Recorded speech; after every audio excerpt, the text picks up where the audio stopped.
The St. Catherine North Police is committed to serve, protect, and reassure the citizens of this division through enforcement of the Commander's intent, public order enforcement, managing activities within our town centers, Spanish Town and Linstead, hotspot controlling, occupying spaces that are prone to violence and regular occurrences of crime, anti-gang activities, pursue, capture, and prosecute gang members, community engagement, building sustainable partnership with our citizens and stakeholders.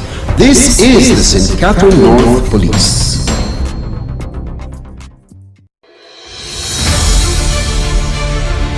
Building confidence and credibility.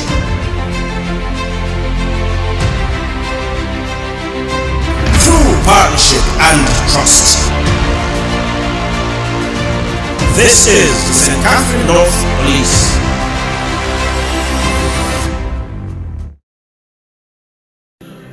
Welcome to the St. Catherine North Community Safety and Security Branch Family Empowerment Virtual Discussion with your host, Kester Fennell.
This is the St. Catherine North Community Safety and Security Branch, educating the family.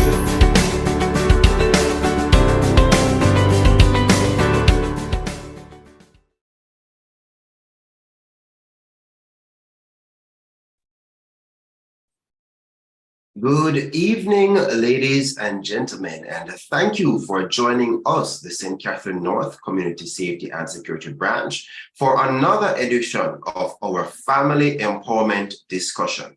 And I am your host, Corporal Kester Fennell, as always. Happy to be here with you as we go through these very interesting topics and dynamic discussions. Now, this evening, we will be looking at a topic that for many Jamaicans is practically unknown.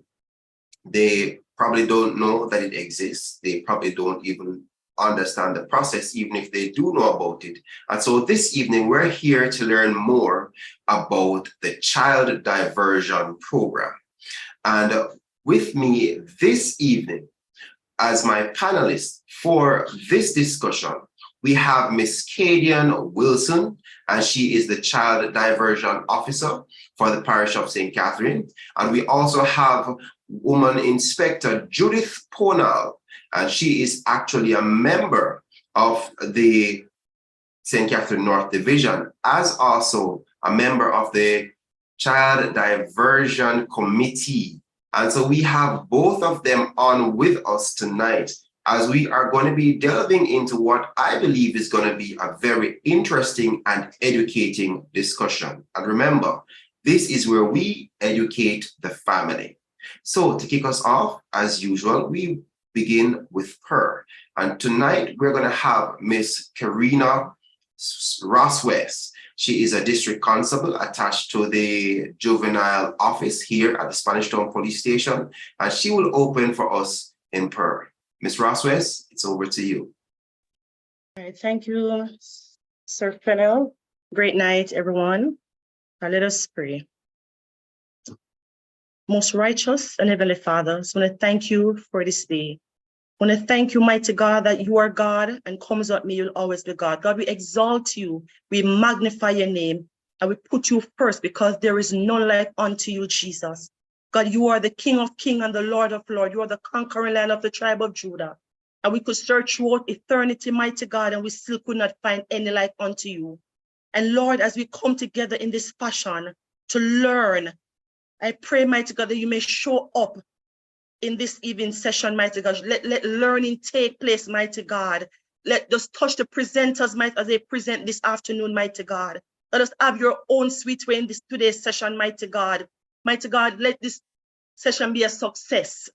We pray for this session to be a success, mighty God. Let us have your own sweet way, mighty God. Just show up right now, mighty God. Show up, mighty God, and show yourself in this session, mighty God. Mighty God, let learning be easy. Let the teaching be easy, mighty God. We want to give you thanks for what you have done, mighty God. We want to give you thanks, mighty God, for what you're about to do. We give you praise. We give you honor. We give you glory. Just touch the presenters, mighty God. Touch them from the very crown of their head to the very sole of their feet, mighty God.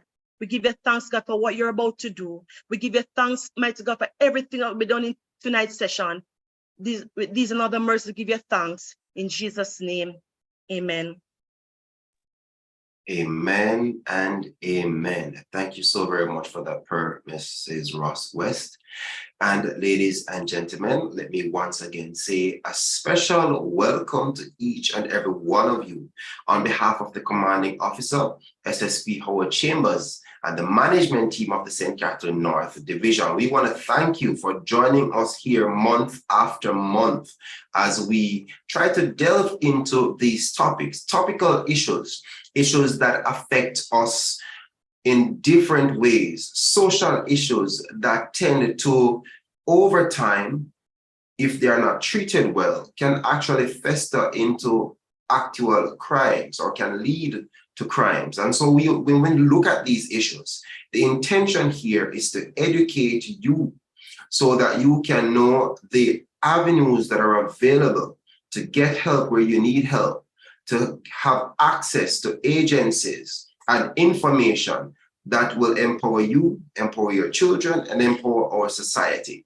And so we encourage you to just share the information as you receive it, share the link to this program. For those of you who might not be able to join us here on Zoom, you can always log in to YouTube. We are streaming live on YouTube. You just look for CSSB North, and that should take you to the live stream. So please, as we go throughout the night, feel free to share the information so that somebody else can join and benefit. Now, as I indicated, we are going to be looking at the child diversion program tonight and the child diversion policy to a lesser extent. Now, as I indicated, we have Miss Kadian Wilson. She's the child diversion officer for the parish of St. Catherine. So Miss Wilson, if you would be so kind, if you're able to, could you turn your camera on? And Inspector Ponal, same for you as well, madam, if you're able to. So good night to you ladies. And how are you doing this night, Miss Wilson? Or this evening? I'm well. Good night to everybody. I'm excited to be able to be part of, this kind of platform. And I hope that what I will be sharing will be well received. And if there are any questions, I'll be happy to answer afterwards. Wonderful. Thank you so much. Ms. Ponal, how are you doing this? You're muted. Your mic is muted. Sorry. Hearing me now? Loud and clearly. Okay. It's pleasant evening to the panel. I'm happy to be a part of the panel. All right. Thank you. All right. So we have been here for a little while and we're a few minutes behind time.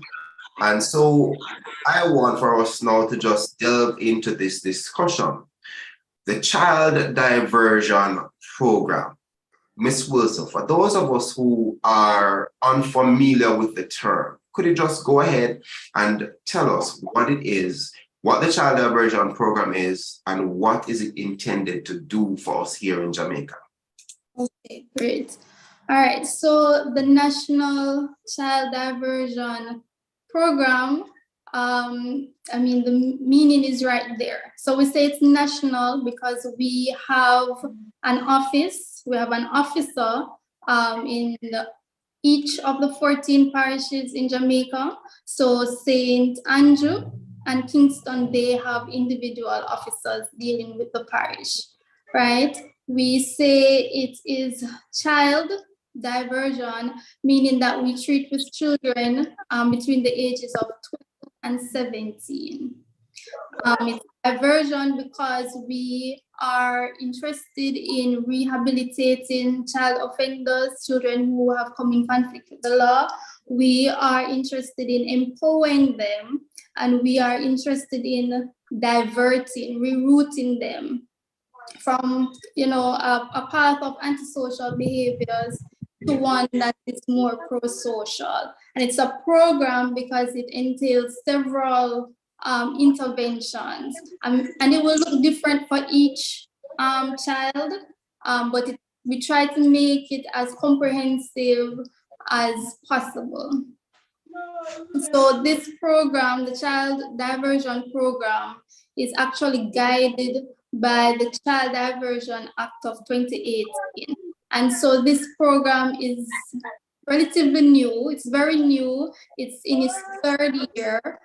We got underway in the first quarter of 2020, and we're here still in 2023. In a nutshell, that is what the National Child Diversion Program is. All right, thank you so very much for that explanation.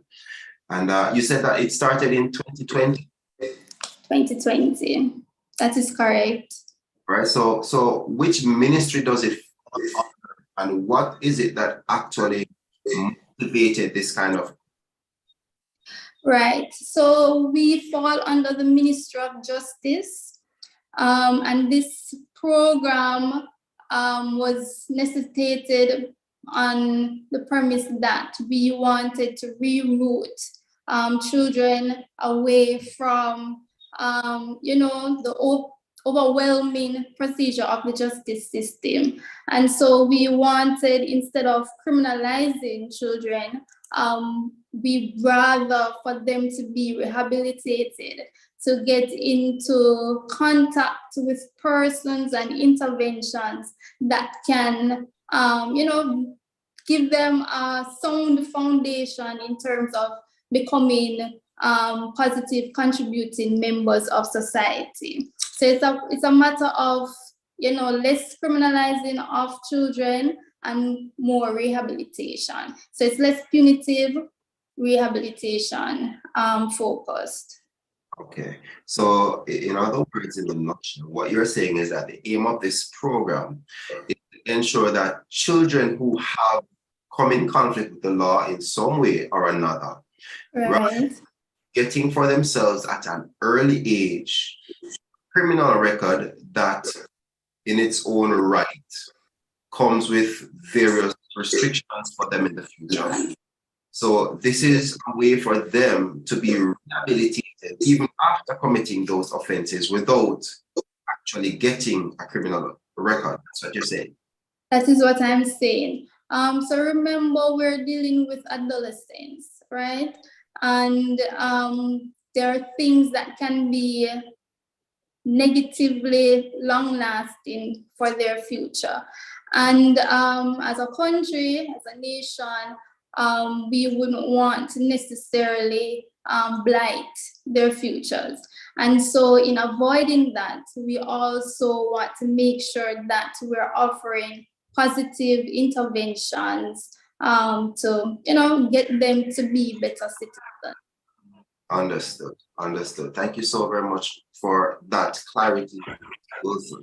Now, Ms. Ponal, I want to just pull you in for a little bit, because we understand that you are actually a member of the Child Diversion Committee.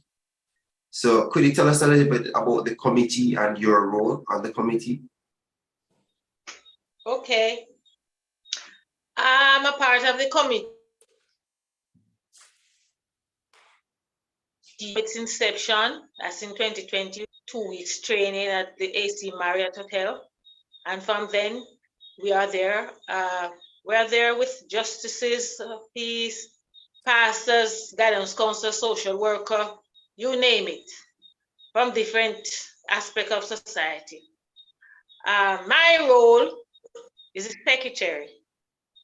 So I will do all the minutes for all these children, all these intakes coming in, and whatever is discussed, their treatment plans, their issues, you name it. Yes, I prepare the minutes of the meeting. Okay, thank you, Ms. Pona. But I heard you mention several different persons or groups of persons.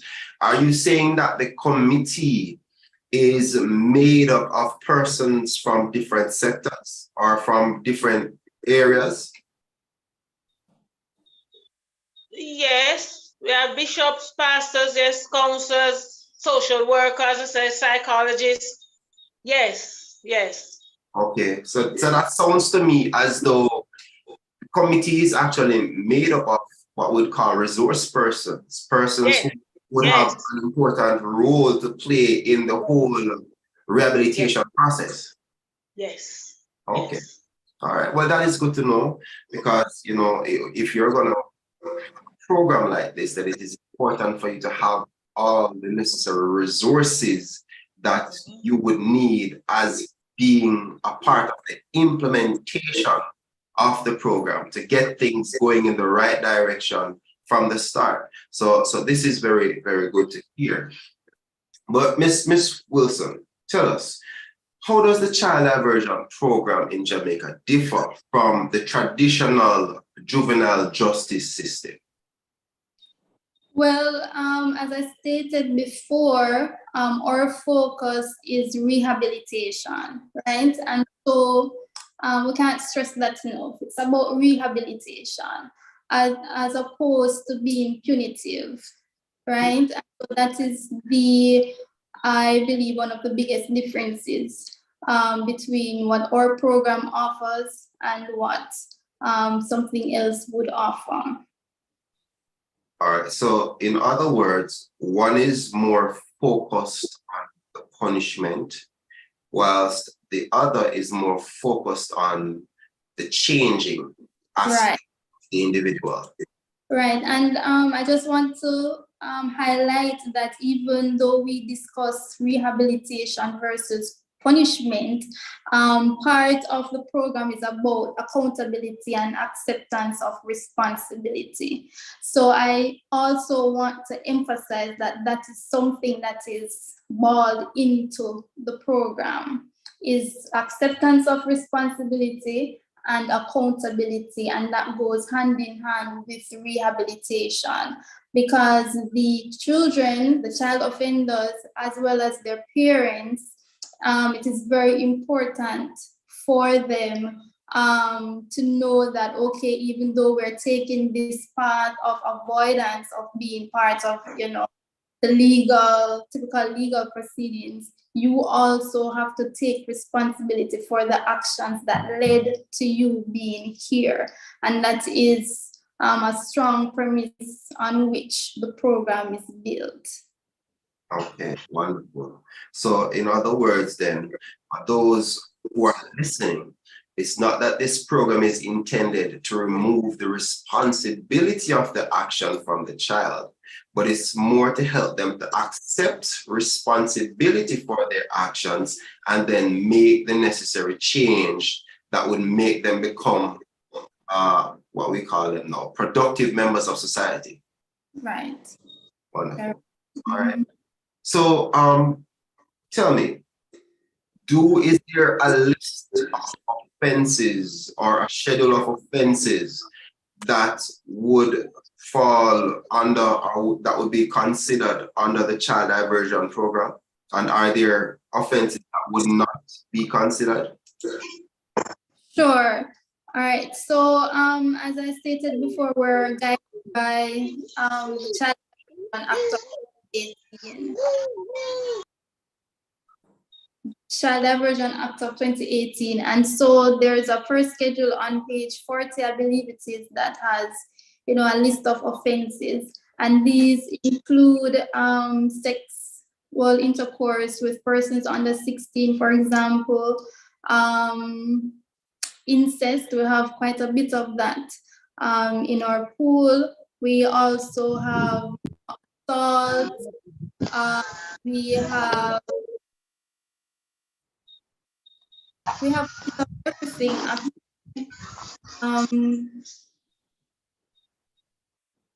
We have a bit of everything. I think we operate under the discretion of the judge of the court.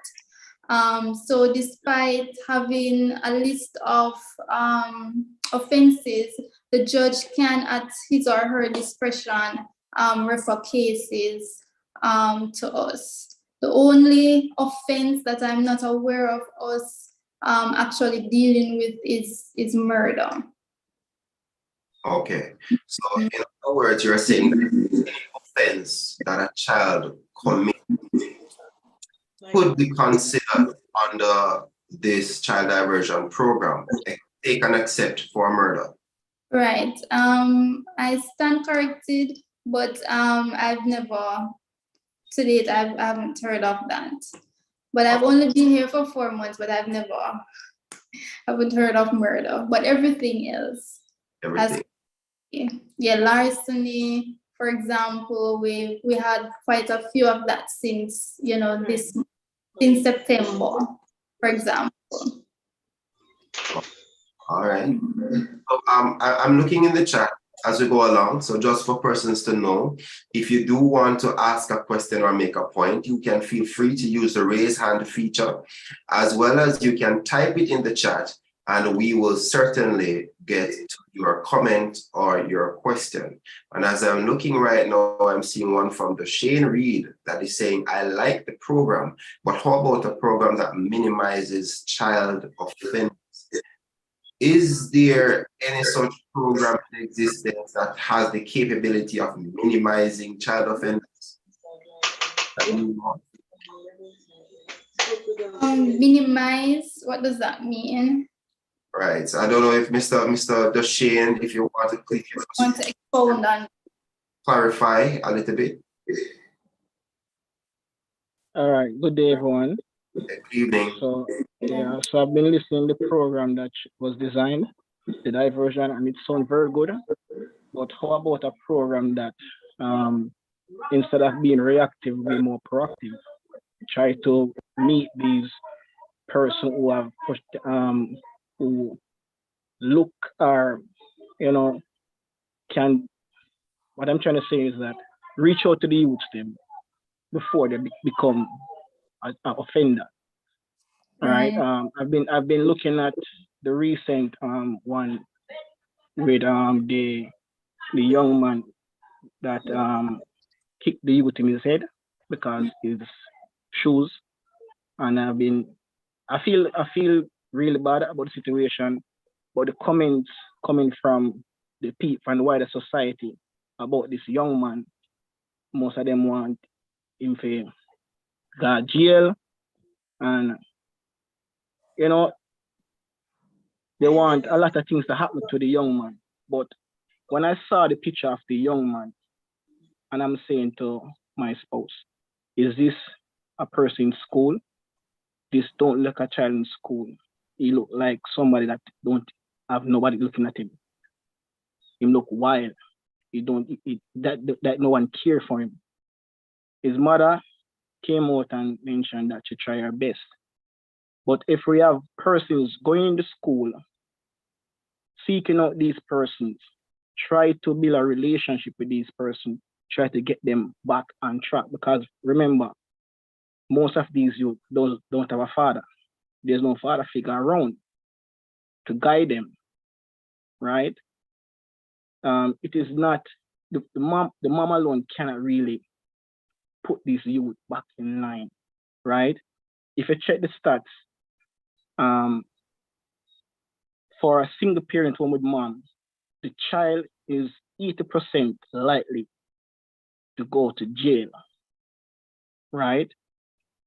80% likely to be teenage pregnancy, right? It is a high percentage chance of being in poverty.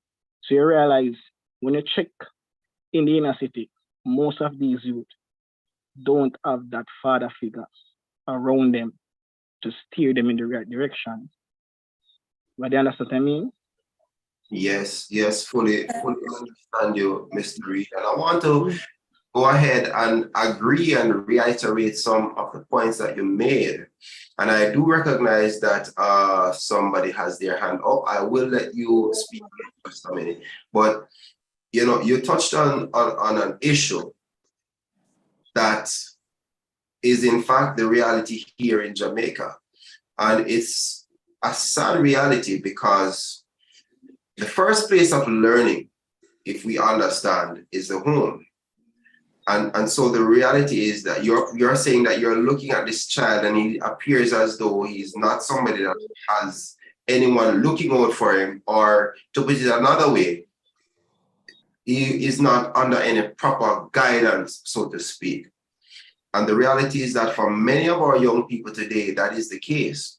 Parents are busy out there working, trying to provide. For some of them, they live in communities where there is a certain kind of influence that exists within those communities.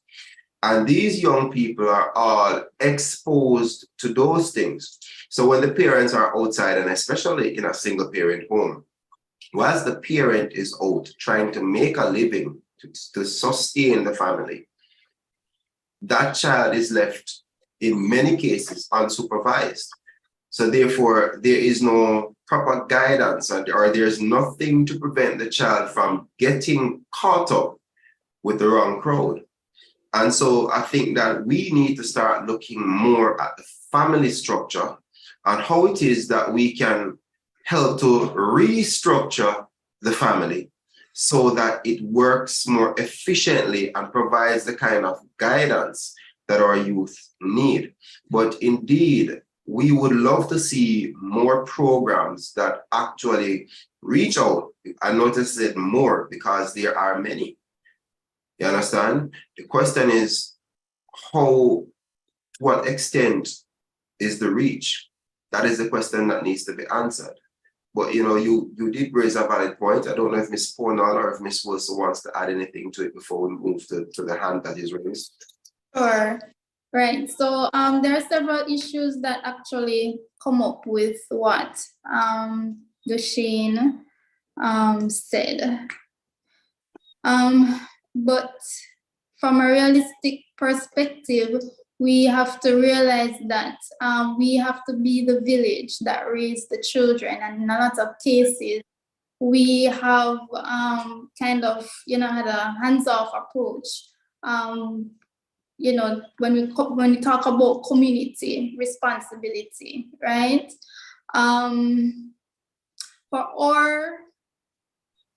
For our purposes in child diversion, that's something that kind of ties up our feet in a way. And as you spoke on family, for example, Corporal Fennell, that's, when the family is shaky, when the foundation is shaky, then what comes from it would, it has its deficiencies. And that is what we're up against.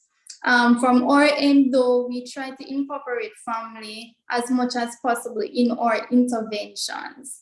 But what we find is that we can't really tether our program to families, to parents, because if we're being realistic, it actually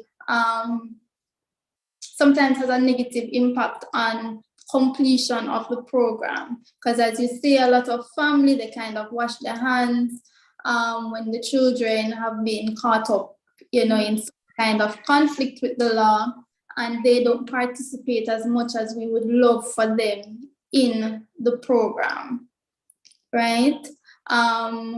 As well, we do seek mentors for for our children, especially when they're from homes without the stable father or the present father, because sometimes the father is there, but still absent. If you know what I'm talking about. And so we are always in the process of seeking mentors, and a lot of times we can't get mentors. And that's where the lack of community and the lack of village comes in. So we can talk about what the government should do, but we also have to be responsible for ourselves and own that we are not as active in raising our children as we should be. And when I said our children, I don't mean your biological ones, the entire Jamaican children population. So we shouldn't have to be searching high and low for mentors if we are also invested in the outcome of children. That is agreed. And Ms. Ponal, I know you have a point to make, but just before you make your point, I want to just pause for a quick second to acknowledge the presence of our commanding officer, SSB Howard Chambers. He has just joined us on our platform now. That is the commanding officer for the St. Catherine North Division. So I want to say a good evening to you, Sir Chambers, and welcome to our program for tonight. Thank you very much. Thank you very much, Mr. Fan. All right, wonderful. All right, so Ms. Ponal, it's over to you now. You can go ahead and make your point. Yes, the earlier speaker spoke about issues from the home and especially in the school. And he made mention of the recent one with the young man that this damaged the other. But what I am saying is that we all know that learning starts from in the home. Issues are there from the school. So it leaves the home and it goes to the school. Guidance counselors are in every school, primary school, high schools. More of them are in high school. Their job or their role and function, one of them is to identify issues with these kids. We are CSSB, Mr. Fennell, and when we do school visits, we always speak with the guidance counselors. Now, guidance counselors would identify children with issues, maladaptive behavior, some sorts of psychological issues. Then that's where they would identify. Then they would get the parents involved and then the police. Now, we would try at that level. If things doesn't work, then it goes to the court, and the court now would send it to trial diversion for further intervention. That is how it is done.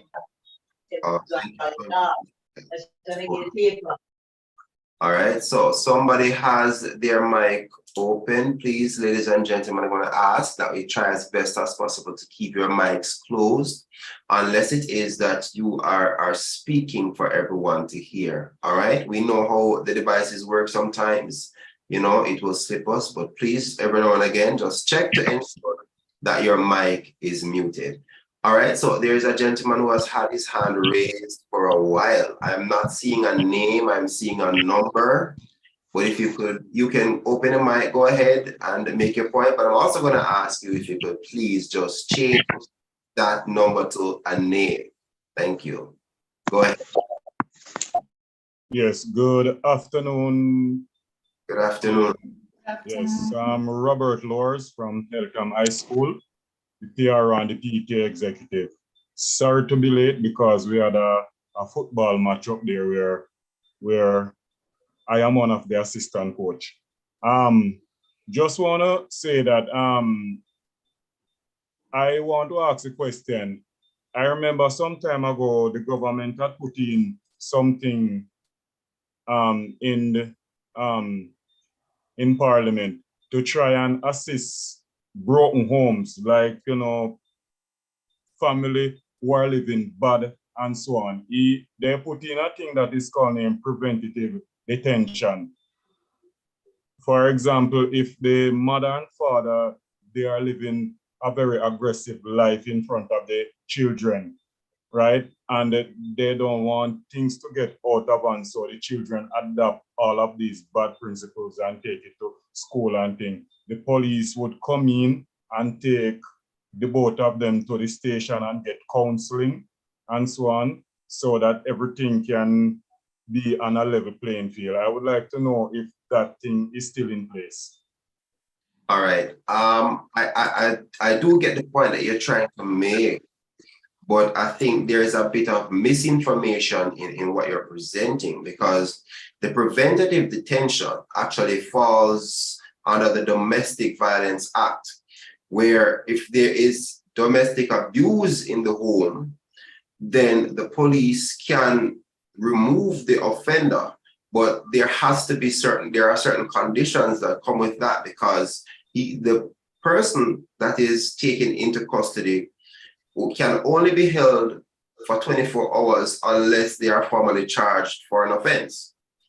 So in what you're making reference to, that is not quite how it works. However, if it is that within a home, it is identified either through information that the police received or an official report that is made to the police, then there are agencies that we can refer to that will do interventions. We ourselves here from the Community Safety and Security Branch, we do interventions, but we also have other agencies like restorative justice in some instances that we refer to, as well as there are other agencies. You have the Child Protection and Family Services Agency, the CPFSA. They can also get involved. So there are different agencies that will get involved to try to help the family to be more wholesome, if you may. But the reality is that the efforts and the effects are really and truly dependent on the individuals who are in the situation, the parents in the home. They have to decide to make the necessary change so that they can set good examples for their children. From this end, we can only try to do what we can to alleviate or to prevent the issue from going further. But really and truly, it's that family structure that needs to be properly set in place. And the parents need to take the necessary actions on their end so that we can ensure that we're setting the right example for our children, right? So that program that you are making mention of, that's not quite how it works, but I do understand what you're driving at, all right? You're welcome. There is a comment in the chat coming from Ms. Tashoya Gray, and she's actually a guidance counselor. She said that she shares the same sentiments, that the young man who committed the offense in the school recently needs intervention. And I think that is exactly why we are here having this discussion tonight about the child diversion program, because in that case, with that young man, rather than just throwing him in jail and as I said, lock him up and throw away the key, as many persons would want to see happen, here we are talking about a program that is set in place that is so designed to help that young man to rehabilitate from this kind of behavior and can actually become a productive member of society. And he, who knows, could probably become a mentor to other young people in the future. So, you know, we don't want to write off anybody, as we would say here in Jamaica. We want to give everybody a second chance, so to speak. All right, there is another hand that is raised, Robert's iPhone. You can go ahead, unmute and make your point. Yeah, good evening, good evening, colleagues. I've been listening to the discussions, and I think we need to recognize the issue as a societal problem. That's right. I think what it requires is extensive intervention. And I think there's the obvious fact that there are broken homes. And those children are in fact being affected by what is happening in the homes. And I think that it is now left to the school structure to try and deal with some of those issues. It does not, in my view, should necessitate, what you call it, security or police issues or interventions, unless it is at the level where they are providing the kind of counseling that we know that they do through their various groupings of interventions. Because I think that this situation is now so widespread, and we are talking about the future of the nation. So it requires collaborative effort between the ministry, the various ministries that interact with children. And I think that if we don't get to that stage where there is that massive intervention and to bring back the children, bring them back so that we can have a future for Jamaica where these people who are going to school recognize that they are the future of the country. And we cannot, as one person said before, no one is irredeemable. And I change the words. So we need to get to the stage where we recognize that we as the adults, we are the big ones in the house. And we need to set the stage to arrest that decay that is permeating our society. That's very, that is very much. And thank you for that input, Robert. Thank you so much for that input. And there is another comment in the chat, and then I'm going to take one more hand, and then we want to just get back to the information of the Child Diversion Program. I love the discussion. I love the way it is flowing. But, you know, I do want persons to get the information about the program that we need to. But yes, please feel free to continue to raise your hand, to make the comments, ask the questions, and yes, continue to put them in the chat. So I'm seeing one here from Carla Brathwaite Goburn. She says, good night. Are these referrals made only during the court's intervention, or can they be school-based referrals as well? So I will give you a chance to answer that one shortly, Ms. Wilson. But I see Paul Mason with his hand raised. Mr. Mason, good night to you. Pastor Mason, go ahead and you can unmute and make your point. Yeah, thank you, Mr. Moderator. So I appreciate it. Indeed, interesting discussion going on, wonderful information. But I want to go back to something that somebody had mentioned about being proactive than reactive, which I think is key. If it is we are going to save our children, I think there needs to be a massive parenting, looking at the whole matter of parenting, because our children are delinquent because our parenting is dysfunctional. You know, there was a song that came out a while back where somebody said we can't blame the youth.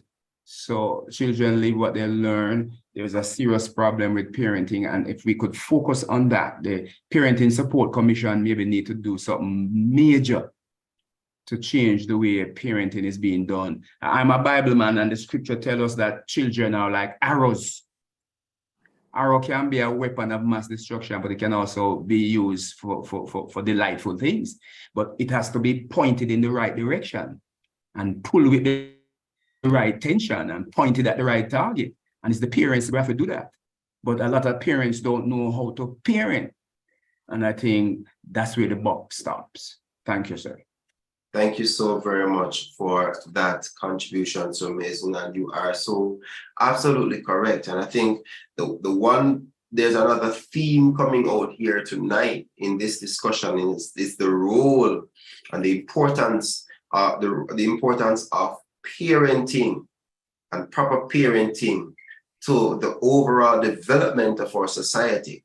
You know, I see that coming out here as a theme for us tonight. But just to get back to the primary focus of the night, we're now talking about the Child Diversion Program. So could you just tell us, Ms. Wilson, is there any criteria that makes a child eligible for the program? Or is there anything that would negate a child's ability to participate in the program? Right. So the requirements to be a part of the child diversion program, I'm going to go through them. So first and foremost, the child has to be between the ages of 12 and 17 years old. If the child is 18, we would, it's based on when the alleged offense was committed. So if he's 18, no, but the offense was committed, for example, when he was 16, then he or she would be a part of the program. And the other thing is that, well, obviously, the child would have to be suspected of or have actually indeed committed a diversion offense. And as I stated, a diversion offense is any that has been listed on the first schedule in the Act, right? And that's on page 40 for anybody who wants to look it up. I have it here, so I'll just read out some. Incest, sexual intercourse with a person under 16, indecent assault, unlawful wounding, for example, simple larceny, larceny in dwelling houses. And that's just, not an exhaustive list. The second thing is that the offender has to accept responsibility, and I had stressed that before, and that is actually built into the program. They have to sign to that acceptance of responsibility, right? It doesn't speak to their guilt or not in terms of a legal proceeding, but for our purposes, the child has to be, willing to be held accountable for what has led up to this particular action. The third thing is that they have to consent to being a part of the program, and they have to sign to that as well. The other thing is that the victim also has to be willing. They have to give their permission for the offender to be a part of the program. And that is very, very important. So there are a lot of victims who would prefer to go the punitive way for the offender to, get the full brunt of the law. And we respect the victim when that is their, option, when that is their preference. And so 2 things are essential for the child offender to be a part of the program is to accept responsibility and for the victim to say it's okay for them to be a part of it. And that's in a nutshell what the requirements are. So somebody asked where the referrals come from.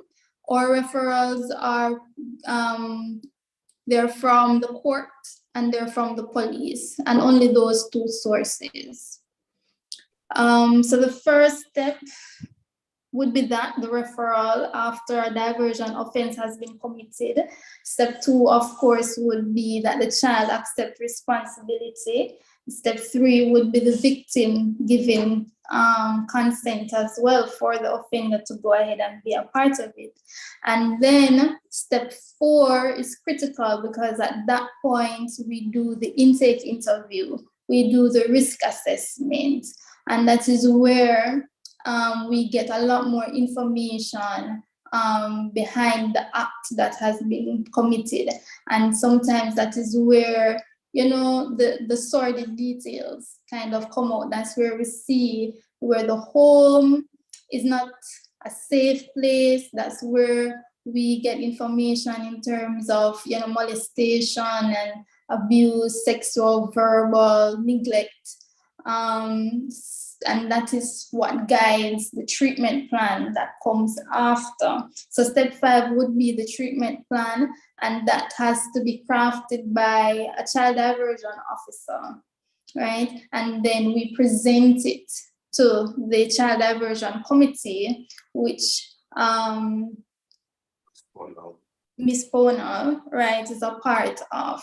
And so what that committee does is to review the interventions that have been proposed.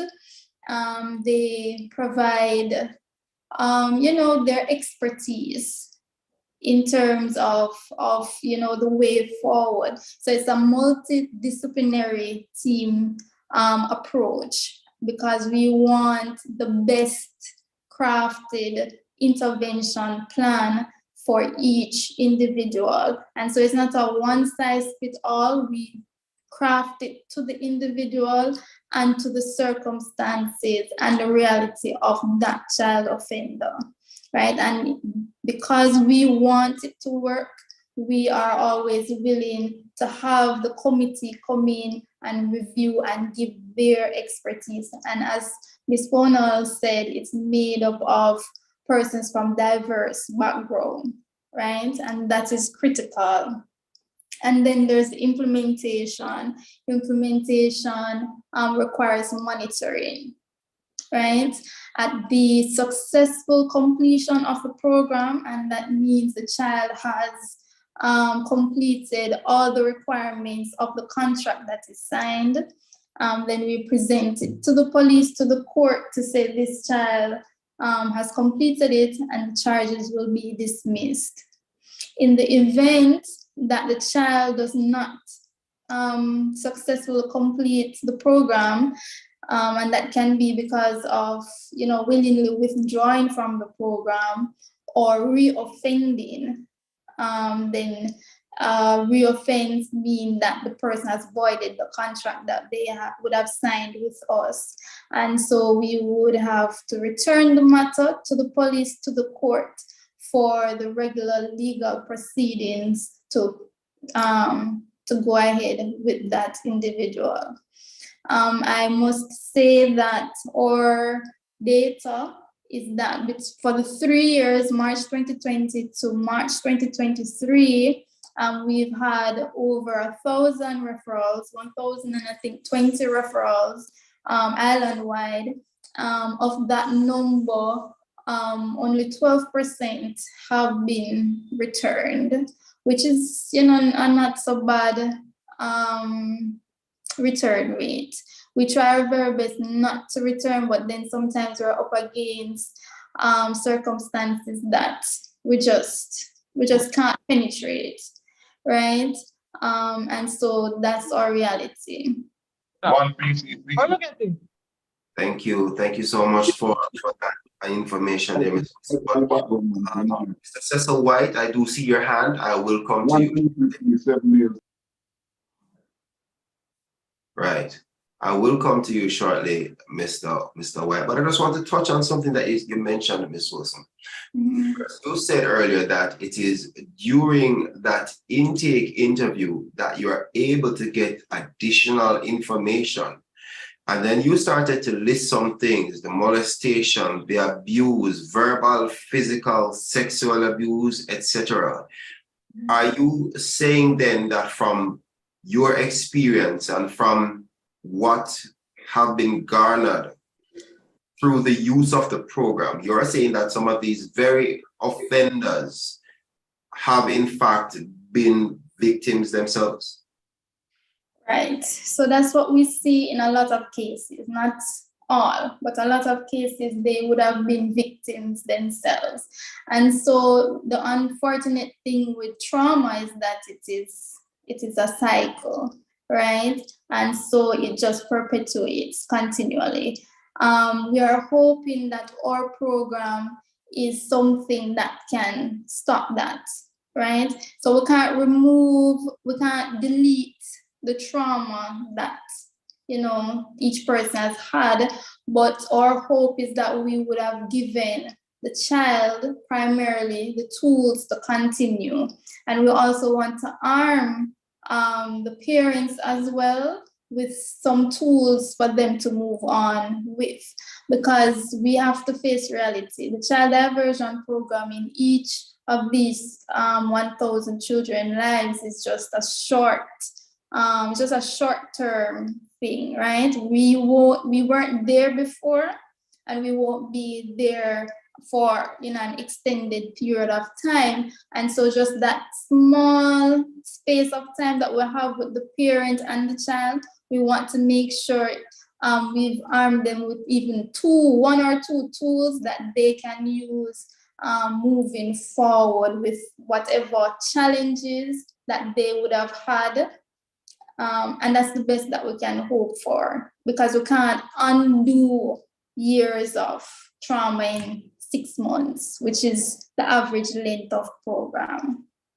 Okay, thank you so very much. There is a question that I want to ask, and I'm going to come back with it after Mr. White has made his point. So, Mr. White, good evening to you, and it's over to you. You can open your mic and go ahead. Even Sir Fennel, Ms. Wilson, good night. Good night. Right, at inception, when you just started, as it relates to the age group, you said that from 12 to 17, that's the age group to be admitted, that will be admitted in the program. So my concern now is that, say I have a child, say 12 years old, and you know that's basically a child, and that child has committed an offense under the act, and you said that the child needs to admit or take a responsibility for that at 12-year-old, and also the other part, the complainant, the other child that was first, they have to give consent. Say it's another 12-year-old, how does it work really for those two? I mean, we're talking about literal babies, giving consent, taking up that responsibility without any adult involved, or can there be an adult, maybe parent or guardian involved in regards to that process? Of course. So the parents would be involved. The parents would be there at the very start of the conversation and all the way throughout.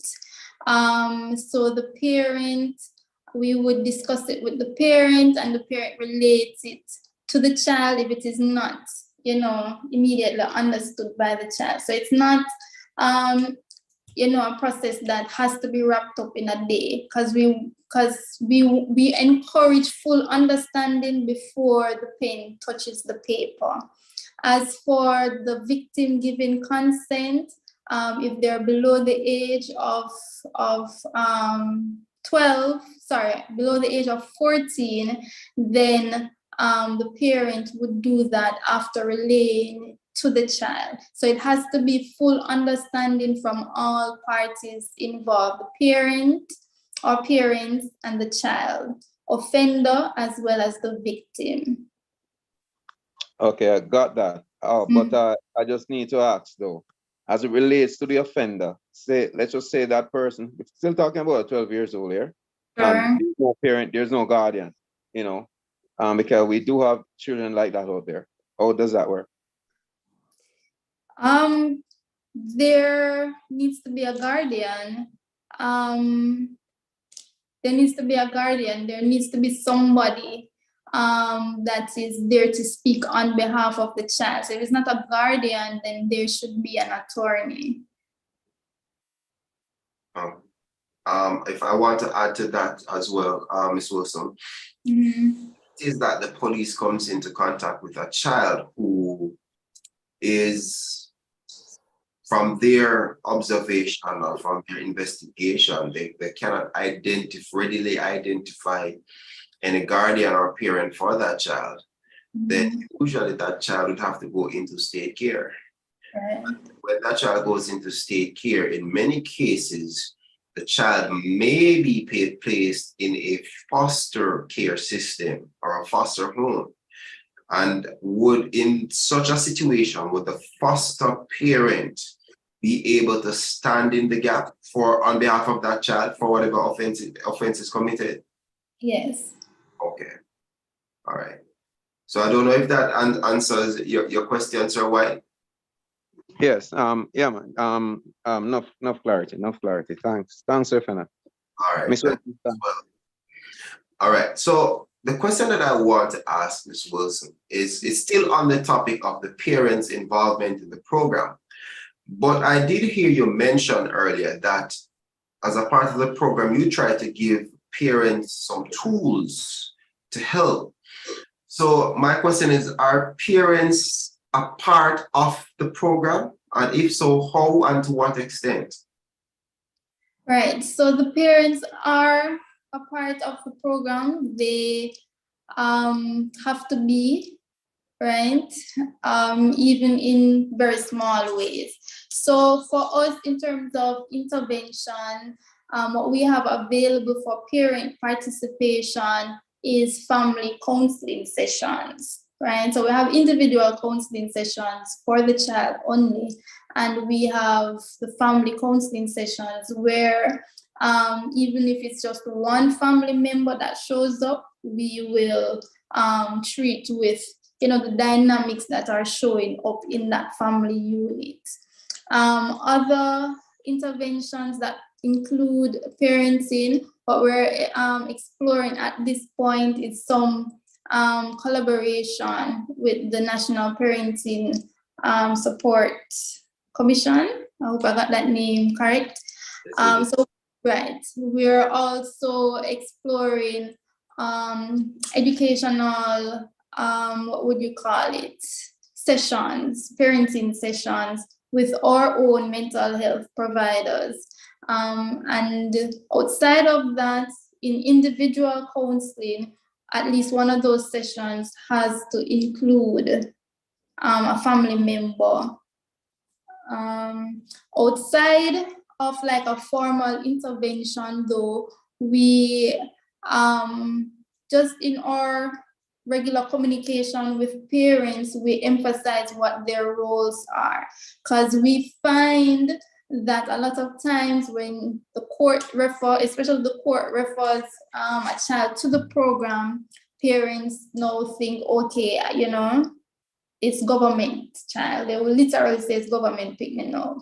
And so we have to help them unlearn certain myths that they would have developed and relearn in terms of what their role is. For those who don't know how to parent, we kind of shore up their knowledge base in terms of that.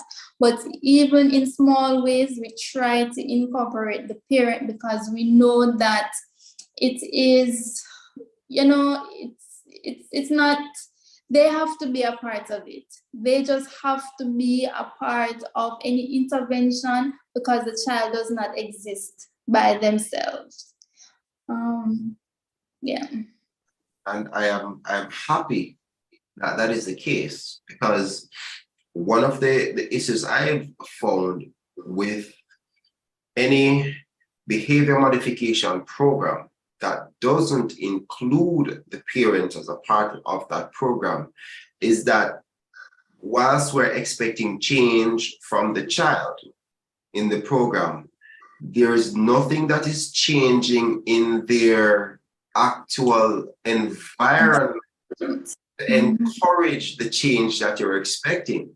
So if the child is influenced by their environment and that influence has led to them getting themselves in conflict with the law, if you take them aside for probably a few hours per day or probably once or twice per week or per month, how does that in reality compare with the level of influence that is being exerted in their habitat, if we want to call it that, their environment that they are in and day out?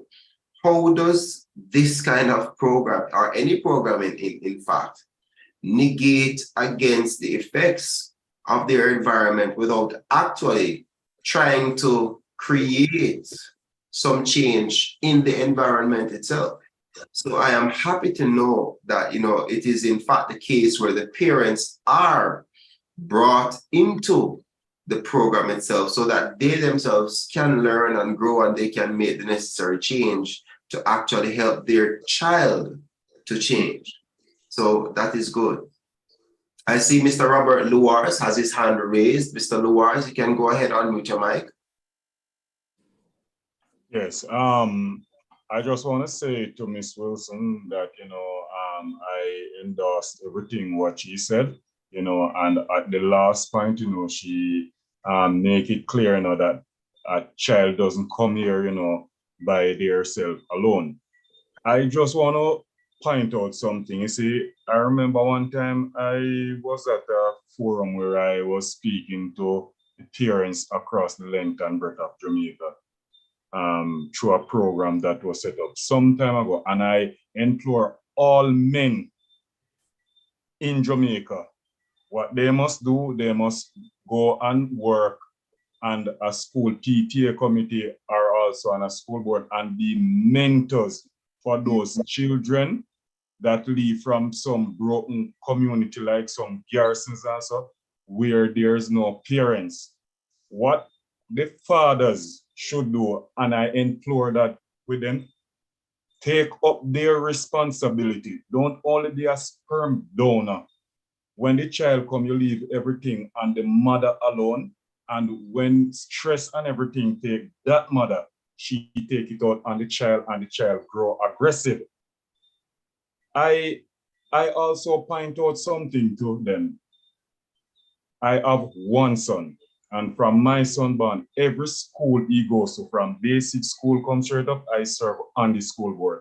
As the principal see me, they ask me to serve. And what I do when I visit that school, I don't only mentor my, as a matter of fact, I don't mentor my son, I mentor the rest of students there, because students come to me and tell me about domestic problems and so on, and I take them as my own, right? And when my son see me do something like this, my son never involved in nothing yet, and I can tell you, he leave Eltamai school with a lot of subjects, and now he is going to college. And even when he's at high school, the teacher said to me, trust me, I don't know your son because he don't give no trouble. And that is the way how I instill something in him, right? So for these children of the nation to brought up properly and have a solution to all of this, men need to come out and take up their responsibility. Definitely, definitely. Thank you so much, Mr. Lewis, for that. And definitely commendation to you, because the reality is that many broken homes in our society are broken because the men are missing from the homes. That's the reality. And as men, we have the potential to make big life-changing changes in the lives of our family. That's the reality. And so we are definitely needed to be in the homes to help to guide, especially our boys. So, you know, I do endorse what you have said, Mr. Luars, and thank you again. Miss Peter Ann Morris, and she is the parish manager for the restorative justice for the parish of St. Catherine. Miss Peter Ann, good night. How are you? Great night, everyone. Great night, everyone on the platform. Thank you so much, Corporal Fennell, for the invitation to be a part of another empowerment session and our long-standing partnership. I just want to come in just to say great job so far to child diversion with the presentation. I've been listening, and it appears to be quite interesting and interactive. I also would like to add that as a part of the Ministry of Justice, Social Justice Division, that has three arms: Child Diversion Branch, the Restorative Justice Branch, and the Victim Services Branch. A part of our program objective or mandate is not just modification in the different realms that we have our mandates, not just modification for the individual, but as my co-worker said, or my colleague said, the parental involvement is a part of the healing of our nation. So even in restorative justice, once we receive a matter regarding children, the parents are a part of the session, they're a part of the restorative dialogue, they're a part of the conversation, and they're part of the solution. Likewise, for victim services, when it involves children, parents are a part of the counseling session, because they too form a part of the landscape for change. And if we're going to heal our nation whole, we can't just heal an individual from a family. We have to have the parents a part of the program. So it's not just a one-fold approach. It is an approach that involves different stakeholders, different victims, different types of offenders, a part of the program, so that we can actually make a dent, we can make an impact, we can be purposeful in the ways in which we treat all our clients. And this is the direction of our Minister, Honorable Delroy Chuck Casey, that we work in our different arms and involve the different parents in appropriation of the cases and the different stakeholders as we continue to work in healing our nation.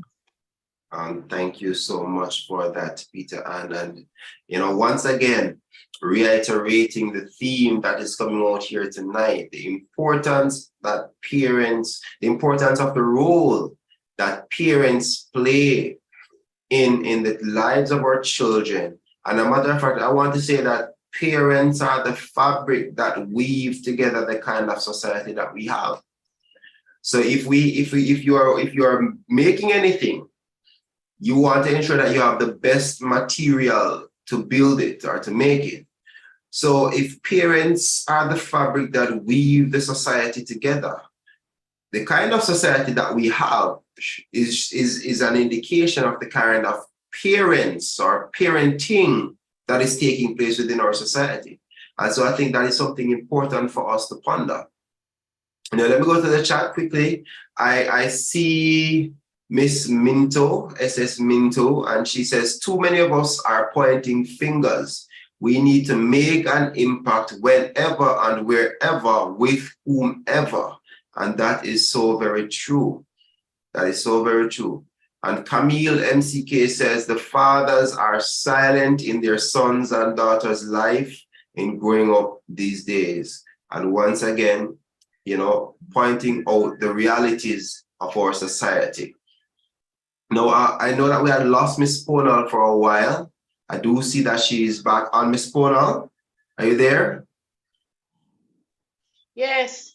Wonderful. All right, there is a question that I do want to direct at you, because we recognize that the police definitely has a role to play in the whole diversion or child diversion program. But could you just tell us, what's the role of the police in all of this?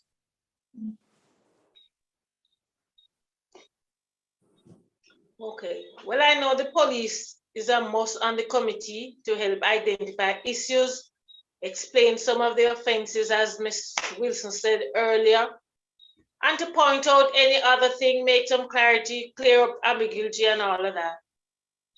Okay.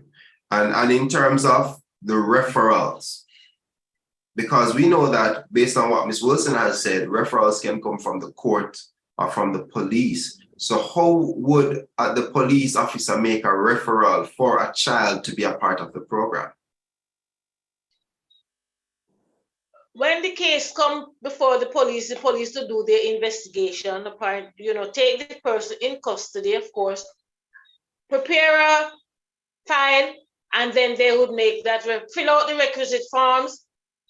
Of course, there's a child diversion book in every station that all these things should be recorded in. And then they would make the referral to the child diversion committee.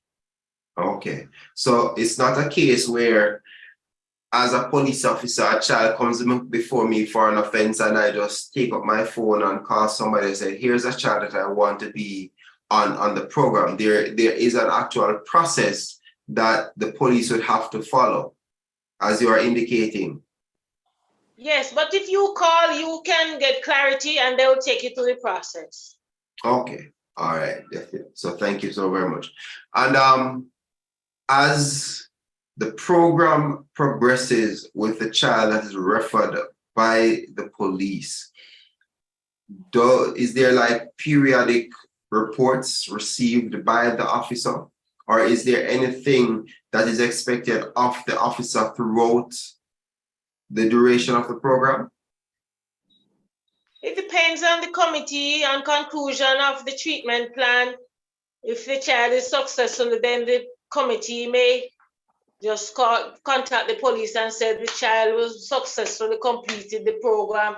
They have been really rehabilitated. They have integrated back in society. Or if they drop out of school, then the committee would possibly put them back in school. If they need training, the committee would do that as well.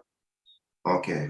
So in essence then, the role of the police is not just to refer the cases, but it is important to have the police as a part of the committee to help to guide where the police actions are concerned. Yes, yes. Thank you so much for that, Miss. Can I also add something? Go ahead. Sure. So for police referrals, we also need more involvement from the police. And what that involvement looks like is reaching out to offenders for when they start to become non-compliant, right? And so we wouldn't refer the client back to the police, but just ask for assistance in either locating the child, or just emphasizing or reiterating the terms of their contract in terms of participating in the program. So for example, if we notice that the child's compliancy has declined, then we'd ask the investigating officer who referred the case to us to just, make contact with the client, see what's happening. Maybe it's different from what has been said to us, that kind of support is needed and sometimes ongoing, given the level of risk of the client. Okay, thank you so much, Ms. Wilson. So in essence, what both of you are saying is that when the police has referred the matter to the child diversion program, their job doesn't end there. As long as the program is ongoing, there needs to still be involvement from the police. So it means then that the police would definitely be keeping track of what is happening with this child that they have referred to the program. So how is the progress of the child monitored?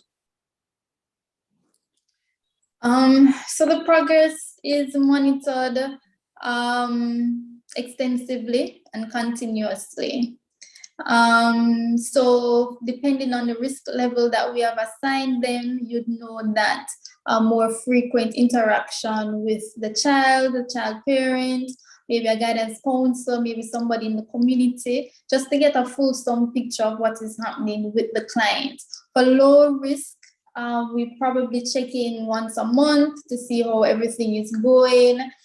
Sometimes we do that before, if it's a court matter and there's a court date, we check in to see what's happening. So a monthly report can be generated.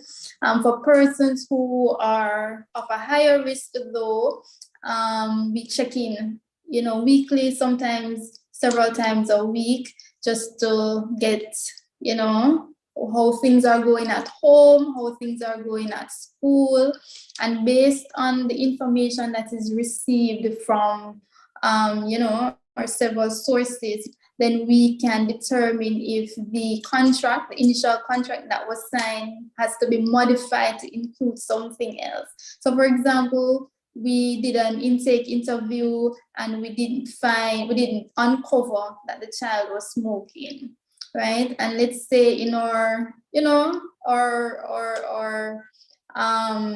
follow-up, we have determined maybe from a TikTok video that they are indeed smoking, then we can modify the program to include drug counseling. So as we receive the information, we act on it.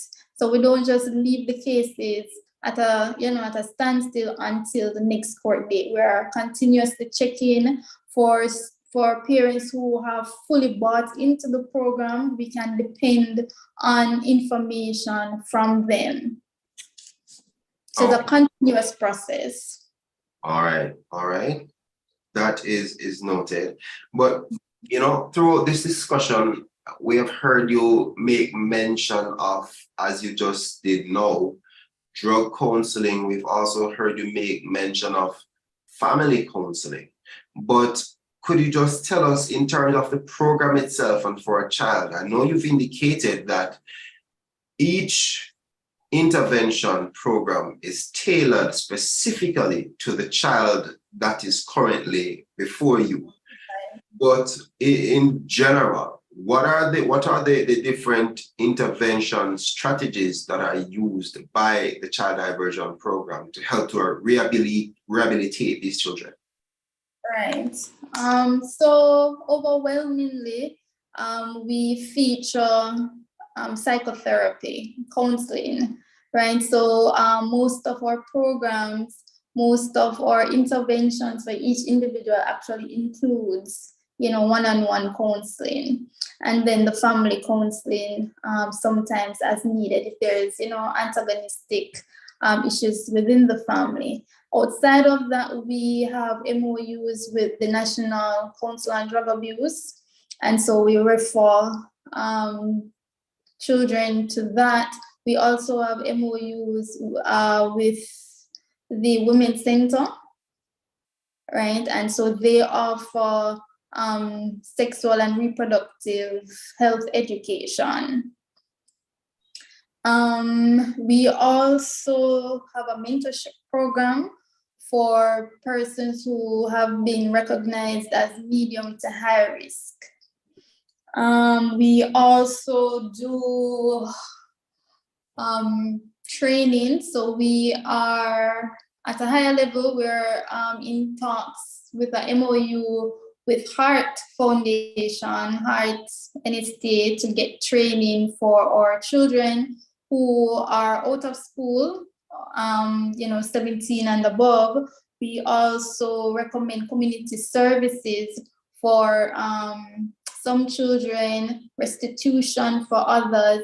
So it depends on what is in front of us, as you said. So that's not an exhaustive list, but those are the primary tools that we tend to use. However, it is each program we try to delve into. We don't want to just put a band-aid over the matter. So we try to uncover as much information and react to it immediately. And that is, you know, what we endeavor to do all the time. Okay, that is noted. Thank you. So in other words, then, it is there's diversity in the process that or the program that you have put together. As you indicated, it's not a one size fit all. Do you do psycho evaluation for some of the children in the program?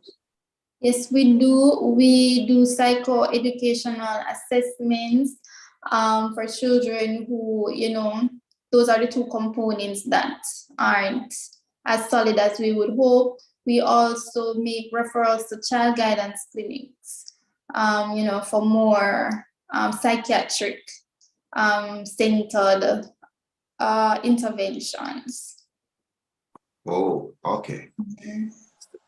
So in other words, then, if there was possibly, say, more availability from the Ministry of Health, for example, where getting psycho-evaluation done, you're saying that that would greatly help to strengthen the program. Right. So we do have service providers who do that, psychoeducational assessments, but I mean, in this field, you can't have too many. All right. Here's a question though. Mm-hmm. What if in the program you come across a child that may be classified as being a special needs child? I don't know if you've ever come across any of those before, but is there anything that is built into the system of the program that could facilitate such a child? Right. So special needs is so broad, but yes. So the first what we would do is an evaluation, right? So we want our interventions to be data-based. So we don't want anecdotal, oh, he's slow, right? So the first thing would be that assessment, and then we would, with the participation of the committee and the resources of the committee, we would then plan our way forward. There are many strategies. We do have education officers on our committee who are they're invaluable, right? Such solutions that could come up would be, shadowing, maybe a special arrangement with whatever school that they're in, or to have them placed at a different school that can facilitate that kind of learning environment that is best for them. So everything that we do is for the best interest of the child. And while we focus on that, we also have to focus on what the reality is in terms of resources that the parent has as well. So there are so many things that to factor in when a contract is drafted. But our program could facilitate something like that. Okay, wonderful. Because we know that in many instances, they are among the group of persons who usually get left behind, because we know that as a country, I don't believe we have the resources or the facilities to truly meet the needs of our children who would be classified as special needs. And as you said, it's broad. So there are various, what we classify them as now, issues or various disorders, if you may, that would fall under special needs. And in many cases, they do get left behind. So I'm happy to know that this program actually has considered them in it. Now, I just want to jump into the chat for a bit because I realize that there are a few messages in there. And I want to look at this one from Doshane Reed. He says that Jamaica has a fatherless society with 90% of households are being led by only mothers. And he's saying that that was taken from the PIOJ 2014. He says, if a child fails, the society fails. The same way we own Shelley and Bolt, these bad children are ours also. Remember, the children are the future. Crime affects all of us. Your child might not be the offenders, but your child can become a victim to those offenders. And those are very, very wise words there.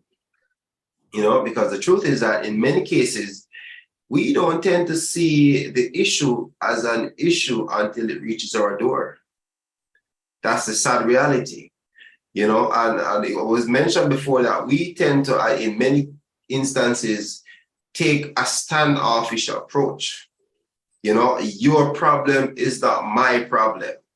And so therefore, if you have a child that's problematic, it's your problem. It's not my problem. It's not our problem. But the reality is that your problem is going to one day become the problem for the police, a problem for the court, a problem for every single taxpayer, a problem for me, because I might be a victim of you based on whatever it is that you're involved in. And so the reality is we have to get to that place where we don't see it as somebody else's problem, but our problem, because we don't know in what way or how or when we are going to be directly affected by it, and so that is important for us to note. There's another one in the chat from Tashoya Gray. She says, it takes a village to raise a child, and all of us as Jamaicans should work together to get these at-risk youths all the help they need, they possibly can. Much intervention, and she stressed that word there. And Mrs. Wright has a question. She said, just a quick question. What about the community of churches' involvement in this program? Right. So on our committee, we have, a dedicated minister of religion. However, there are actually several members on the committee who are very active members of their churches that hold esteemed positions in their specific churches and in, the denomination of which they are a part of. So that they're very active as well. Okay, so there is certainly involvement from the church, even if it's not from the level of the denomination, but the fact that individual members are a part of the program and are giving their input, and I want to believe too, giving their spiritual guidance to the program, then we can clearly see that the church is certainly involved in this program. And once again, highlighting the fact that we have a diverse group of persons who are involved, and as you indicated, it's a multi-faceted group of persons who are working together in order to get our children rehabilitated. All right, there's a hand raised. Craig De Leon, Diedrich, go ahead. Good night, my brother. Good evening to all those on the platform. I just want to ask a follow-up question. It was a bit too much to type in the chat. In relation to the community of churches, so you said that there is a minister. However, the persons who are they there as representatives from their denoms, or are they just there and coincidentally they are from churches? So the reason I ask that question is because I find sometimes that the engagement when persons engage the church, it is not as deliberate as one would hope. Sometimes it just so happens that persons who are on the committee are a part of churches and play senior roles in their churches. So the essence of the question is, are they there as their denom's representative, or are they just there and they just so happen to be a part of churches?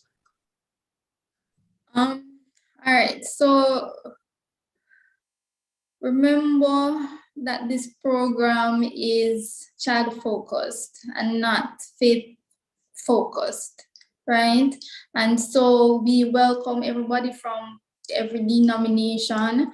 However, how they present themselves at the committee in terms of whatever denomination they are is minor, right?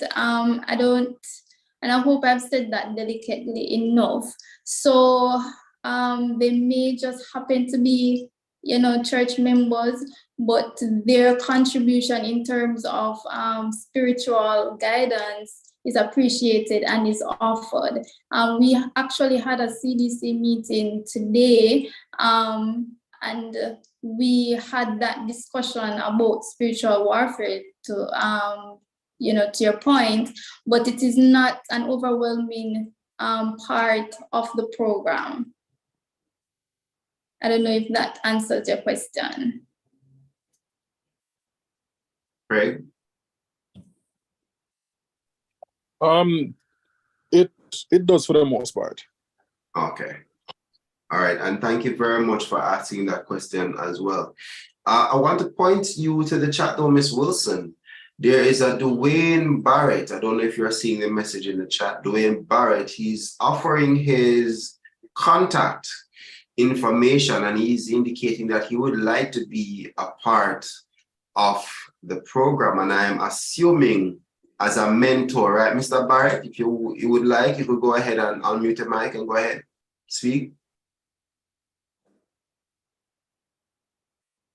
Good night, everyone. Yes, I would want to be a part of the mentor regarding to the child diversion. Wonderful. All right. I really appreciate that because in terms of our mentorship program, we're always seeking more men. So we tend to have a lot of women who are, up for the job, but not enough men. And so we appreciate that. And if there's anybody else that is interested, you can reach out to 876-588-0262 to indicate that. I just want to say, however, that for this year, the mentorship training has closed. So we actually had our mentorship training in September, the first week of September.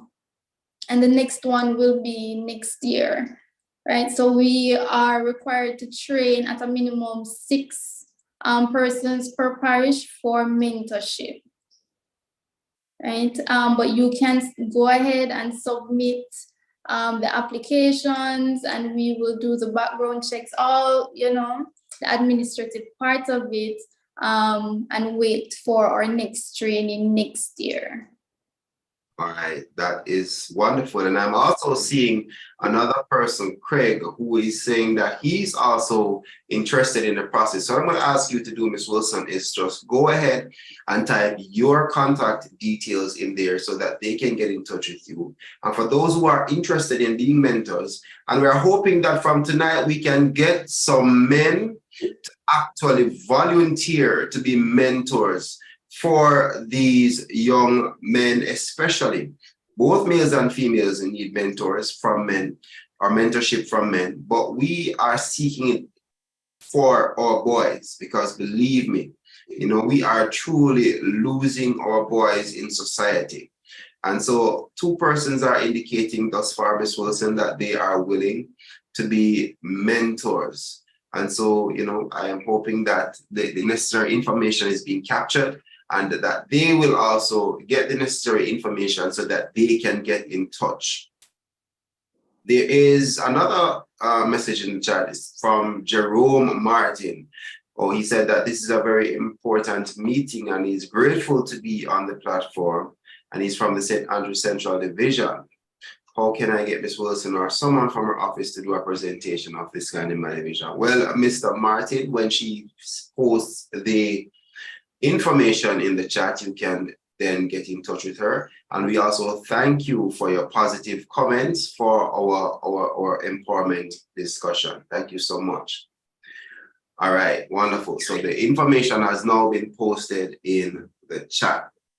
So we're coming down to the close, ladies and gentlemen. And before we get there, there is a very important question that I believe we need to ask, because in everything that we do, we know that there are always challenges. So what are some of the challenges that are faced by the child diversion program? Right, so the challenges that the National Child Diversion Program face is just basically the society in which we live. I mean, that is where we operate from. And so we would have discussed it from the start of this presentation, what has been, the deficiencies in our culture, right? And that is our biggest hurdle to date.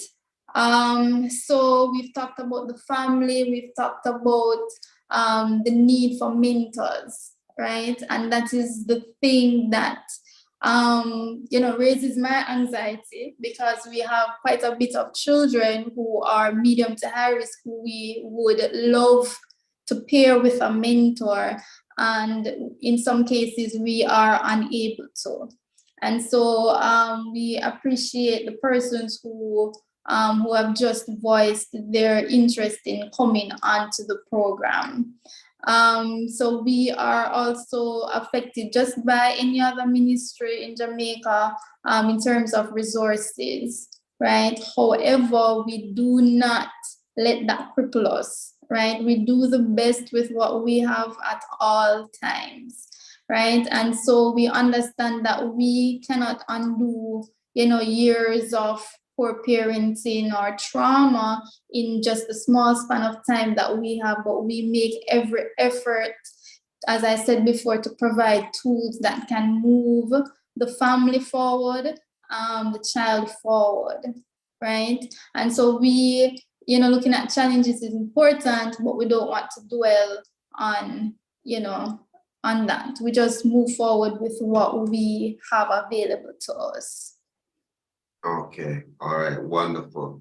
And that is what we call resilience, because in everything there will be challenges, but it's whether or not we allow those challenges to cripple us or to stop us in our tracks or to prevent us from reaching our ultimate goal. And I am happy to know that despite the challenges, that this is a program that is always going to be pushing and making every effort to rehabilitate our youth. And that societal hurdle is a very, very hard one to jump, because we're talking about decades and decades of societal decay. And for a program that just started in 2020, I don't realistically see us jumping that hurdle anytime soon. And the sad thing is that the more there are efforts to quell or to revert the issues that exist within our society, so too the efforts to ensure that we continue down that downward slope is increasing. We see it in the depictions, we hear it in the music, we see it on social media. There are just so many different ways that persons out there who have ill intentions are getting their message out to our young people. And it's one of the reasons why I believe that for us as parents, it is important for us to screen the things that our children watch, the things that our children listen to, the people that they hang around with. We have to also be mindful of the lessons that we teach them through our own actions and through our own words. At the end of the day, we have to remember that, listen, we are the models for our children, and they are going to take into the future with them whatever it is that we give them today, or whatever it is that we allow them to get today. And so I just want to say thank you, Ms. Wilson and Inspector Ponal, for coming on and for sharing with us tonight. There are some messages in the chat.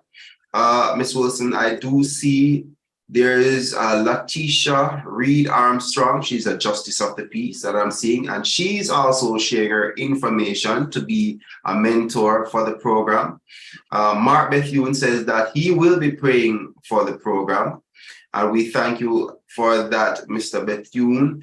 Mr. Robert Luaras, he would also like to be a part of it. Oh, he says that I would be a part of it, but my hands are full with my civic duties at Eltham High School. Well, guess what? I think you should still give her your information, Mr. Luaras. Who knows? By next year, your hands might just become a little bit freer. All right. Can I add, because somebody had said they're interested for a talk to be done. Right. I just want to highlight to everybody that part of our mandate is sensitization of the community, of the schools, right? So Miss Morris, and I'm not sure if she's still on here, so she would be going out into the schools to sensitize the population about social justice division and restorative justice, and child diversion will also be a part of that. So if there is anybody here that would like a session to be had in their department or workplace or school, etc., they can reach out to myself. I'm the junior child diversion officer. Miss Lisa, Miss Patrina Lisa is the senior. So she's been here way longer than I have been. And so we work together in terms of getting the message out, as well as, monitoring the clients that we do have. Okay, wonderful, wonderful. And, as we're on the whole issue, the topic of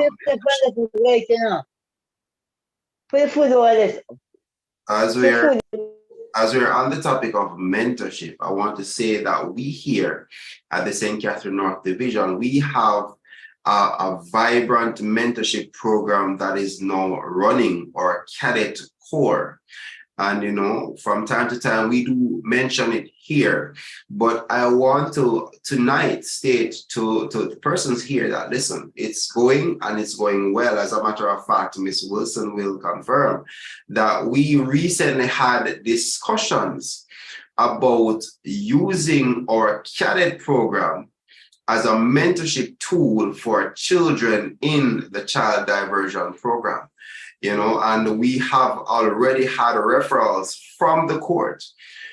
So that is an indication that, you know, what we have going here in the St. Catherine North Division is good, is beneficial, it is reaping success, and it is helping to change the lives of our youth. And whilst we are trying to do that from our end here, there's always the need for good citizens, for good citizens to become mentors, because the reality is that we have to start, as was mentioned before, we have to start looking at it from a societal level. We have to see the need for our involvement in everything, and we have to be willing to be a part of the change. It is not enough to sit down and talk about the problem and not be willing to be a part of the solution to the problem. And therefore, I'm charging everyone on here tonight, please, if you are able to, put yourself out there as a mentor. You don't know, you could be saving the life of a family member, you could be saving your own life. Because who to tell if the very child that you may end up mentoring would have been the one that either robbed you, broke into your home, or could have even taken your life. We don't know what change we will be able to effect from what we do here today.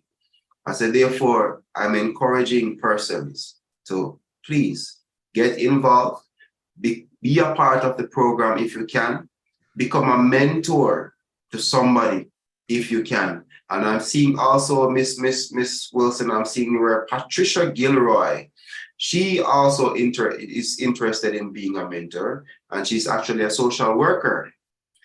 So you got her information as well. Wonderful, wonderful. So I'm happy that you're seeing all the persons who are volunteering here tonight. And I want to say thank you all for volunteering. But here's the thing about volunteerism though, Miss Wilson.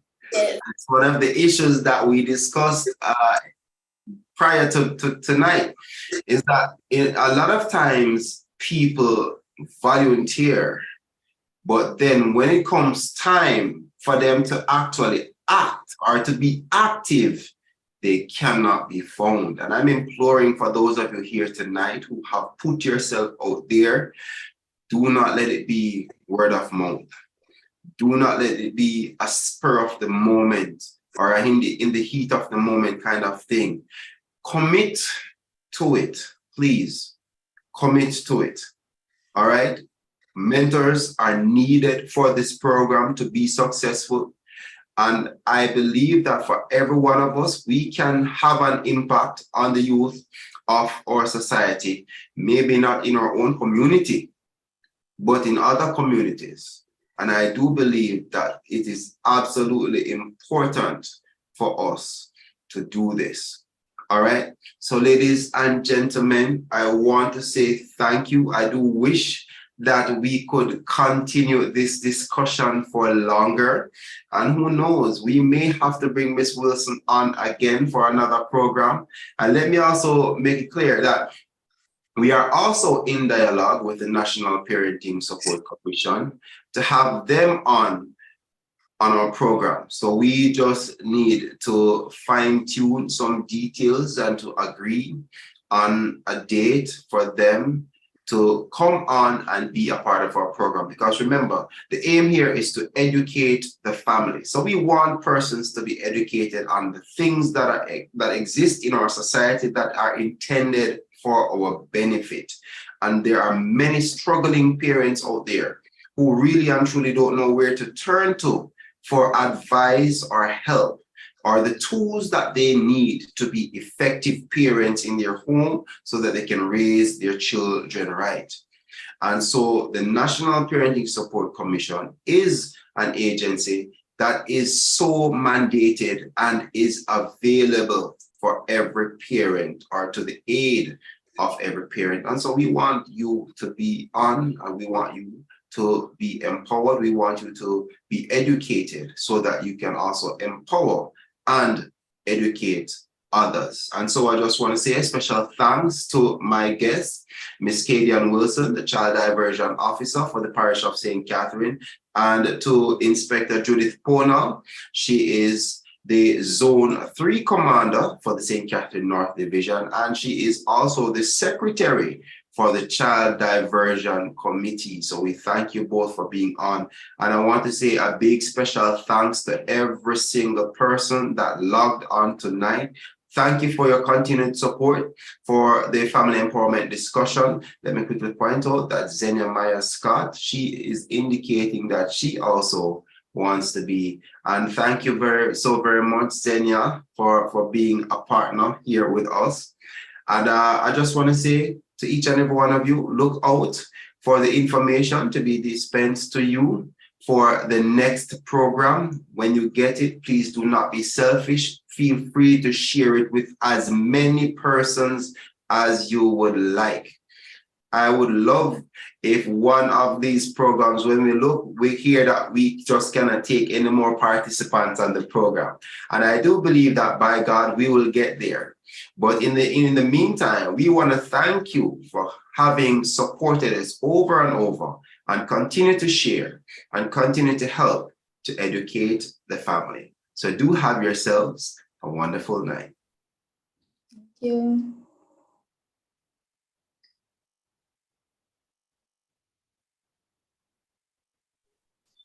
Thank you and all the best.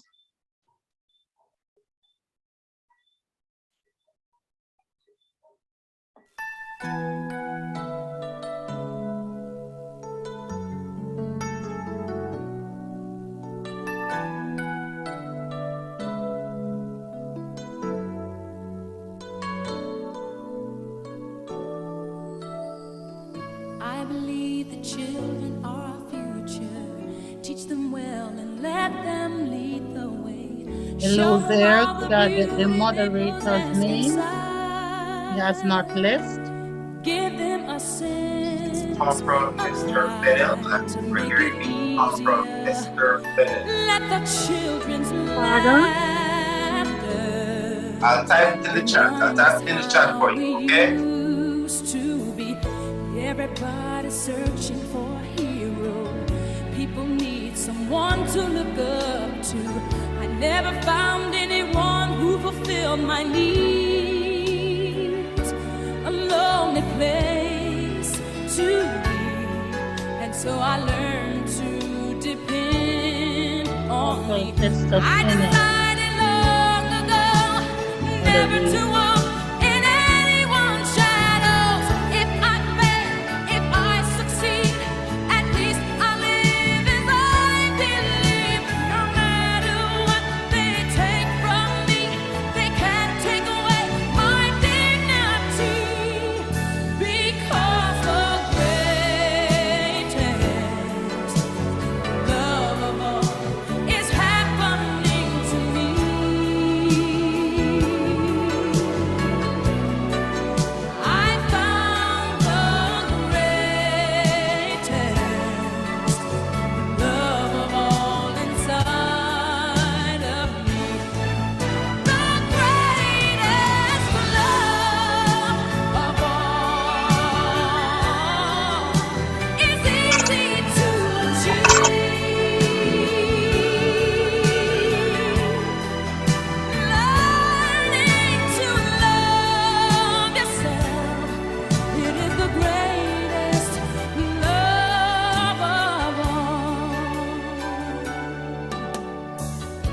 I believe the children are our future. Teach them well and let them lead the way. Show them all